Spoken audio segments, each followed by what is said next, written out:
Congressman, great to see you again. Thank you. Any response to Nancy Pelosi accusing the CIA of lying to her yesterday?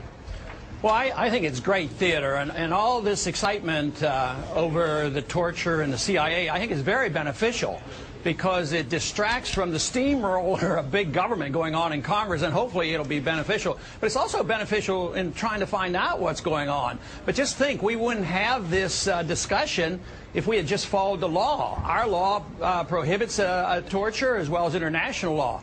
But the fact that this discussion is here and who said what is good, I have no idea who's telling the truth, but I know it's very good for the country to get to the bottom of it. But unfortunately, sir, now the story is really about Nancy Pelosi and the Speaker of the House and what she knew when, instead of, quite frankly, perhaps the discussion and the exploration of what we need to be doing as a country, whether it be following the law pertaining to torture or changing the rules.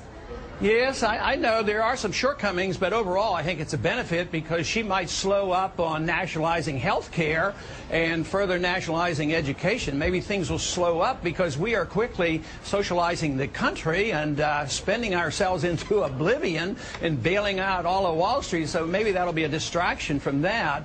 But you're right, maybe this will not lead to getting to the bottom of it because the administration's not all that interested in prosecuting the people who broke the law. You know, Ron, I'm writing a book, I've written a book talking about the future of the conservative movement, and I tried to go back to figure out when the big mess began that led to this collapse.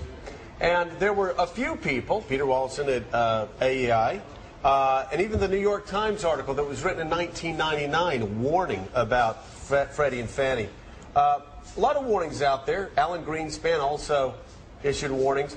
But I was stunned by reading a statement you made in the Banking Committee on September 10th, 2003. In fact, I reprinted the whole thing in my book. I want Americans who hear leaders saying every day, we could have never seen this coming. This was a shock.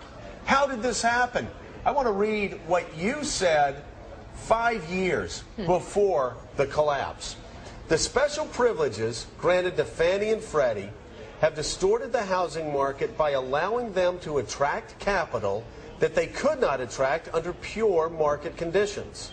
Like all artificially created bubbles, the boom in housing prices cannot last forever.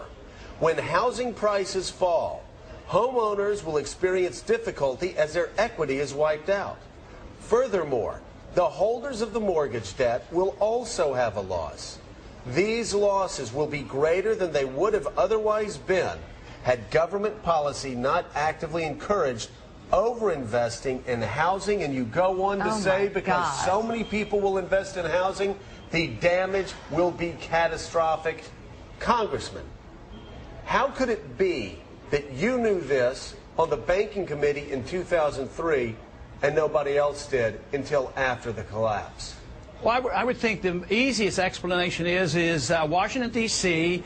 is permeated by Keynesian economic thinking. Very few even know the name Austrian economics and understand the business cycle.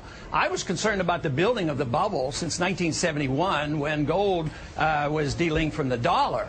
So since that time, the bubble has been gradually being inflated, but it got out of hand in the 1990s as well as after 2000. Bernanke taking interest rates down to 1%. To me, the biggest surprise was, although I was very concerned in 2003, I was concerned before that, I'm surprised it lasted to 2007. That's when the bubble really burst. But it was amazing how long it lasts. And to me, the more amazing thing right now is not only has the financial system collapsed, which is very, very bad and very dangerous, I believe that what we're moving toward now is the collapse of the dollar. And the collapse of a dollar, because it's the international reserve currency, I think is going to be much worse than what we have already witnessed. Can you all believe his prediction in 2003? Prophetic. Absolutely Talking prophetic. to everybody on the Banking Committee, telling them, hey, we're in trouble. Let's not go this direction. Right. Or we're going to be in trouble. And then, you know, Ron, somebody that probably didn't vote for you, Columbia economist Jeffrey Sachs came on this show and said what we're doing now with these economic policies is rebuilding another bubble and creating debt, more debt.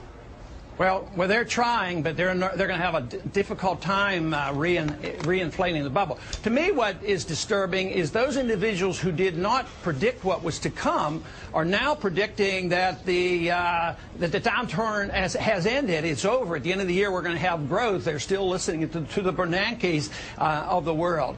And yet, they were completely wrong before. Greenspan was wrong. Bernanke was wrong. But all of a sudden, oh, I know, the end has come, that we got into our trouble by spending too much, borrowing too much, and inflating too much, and now that's all they're doing, and now they're predicted, and they have given credibility of knowing how to predict the end of this downturn. That's to be astounding. Hey, Ron, not only that, the very people that sat in your committee when you told them what was going to happen remained silent.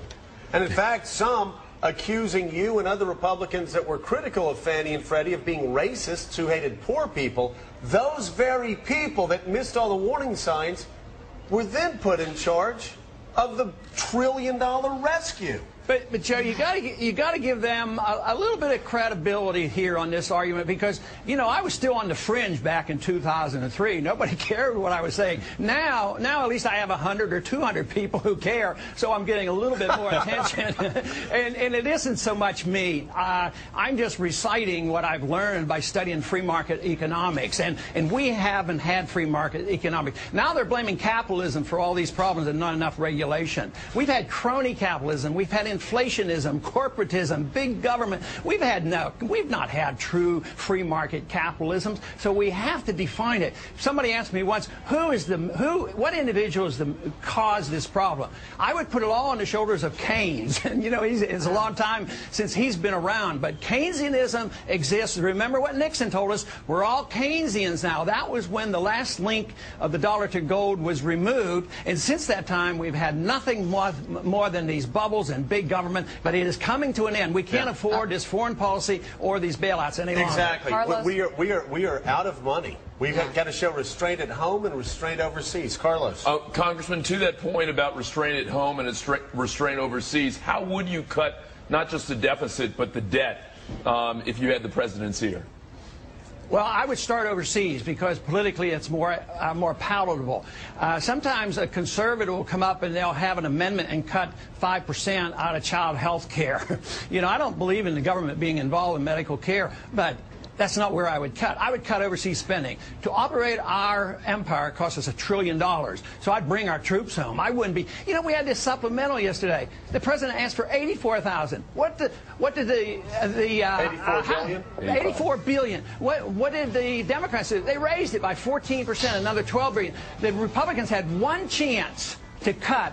And they had one amendment, and they asked to increase it by $3 billion. Congressman Paul, but what else would you cut? Because as you just said, that wouldn't be enough. If you were just to cut defense spending, you still wouldn't get there. How about getting rid of the Department of Education and Department of Agriculture? Just go down the list. Get rid of it. Cut the budget in half. But everything that's not constitutional, that's a good place to start. And there's not much that we do that is. Congressman, thanks so much for being with us. Thank you. Great talk.